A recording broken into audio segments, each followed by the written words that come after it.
Hello everybody and welcome back to the channel, Football Club Barcelona Nation. It ended all square, Barca 1, Getafe 1. We started the game on a high, looking for the first goal, which we did. Koundé once again, but unfortunately we could not make it 2, 3 or more as we hoped for in the match preview. They got a goal back. The goals were probably goalkeeper mistakes. And once they did, we were trying to break the 8, 9, 10 men in their box. If we include our players in the box, that would probably be almost a whole squad. Parking the bus, there was only one team playing football. We knew this would be the case. Time wasting, tackles, just sitting back in the goal. It's another tough match. 2 points dropped. Atleti dropped all the points. And with Real winning against Las Palmas, it means they're back to the top of LaLiga. We are now 7 points away from the top, 5 points to the second. And with 39 points, we are sharing the same points with Athletic Club.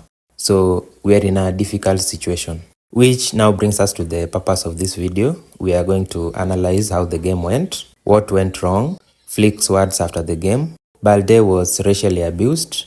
7 yellow cards were given, which in my opinion was quite fair. And of course, Getafe having around 20% of the ball possession. One big chance, one goal. So what did we do with the 78% of the ball possession? Promising Pedri performance and almost the opposite for Lewandowski. A quiet day for Lamine Yamal. So let's get into it. Coming to the lineup, we saw just one change from our predicted lineup, and also Kubasi making it 1 year since his debut. Congratulations Kubasi, we were unlucky not to have won. So Gavi came in the 10 role. We expected Olmo to start, who came in the second half. So that means 10 out of 11 for the predictions. And this is because of the aggressive nature of the game. We know Gavi can handle that. But as the game went, it was evident that Olmo would have been the perfect fit to start the game, breaking the lines and finding the spaces as he did in the second half. And I regret he did not start. We are going to come to his performance, but here's the bad news, medical news on Olmo. He has a right soleus strain and is out for the Benfica game in the Champions League tomorrow. His return will be determined by his recovery, and we wish him the quickest recovery.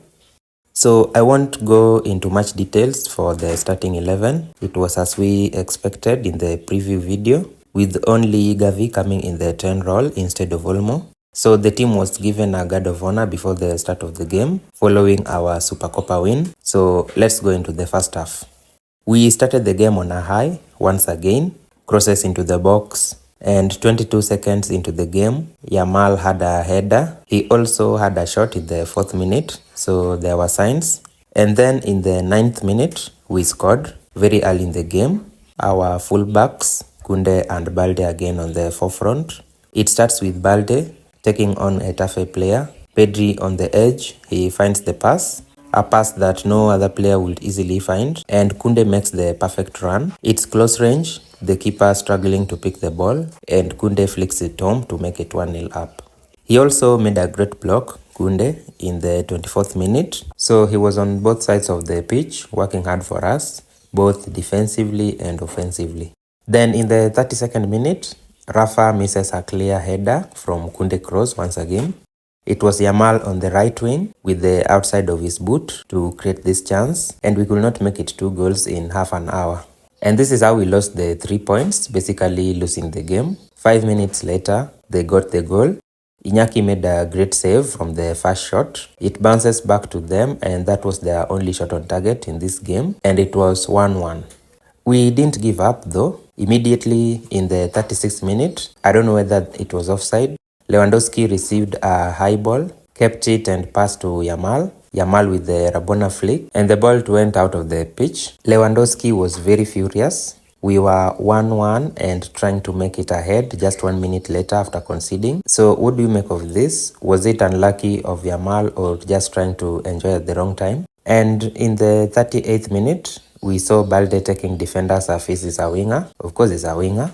We agreed we were traveling here for a football match, not rugby or any other game. And 2 minutes later, Arau and Koundé missed a chance. It was a cross. Lewandowski heads it across, and I think he would have tried to score by himself, and the opportunity was gone. So that sums up the first half, and looking at this data, this is the average position for both teams. You can see by yourself who was trying to defending and who was sitting back, who was attacking.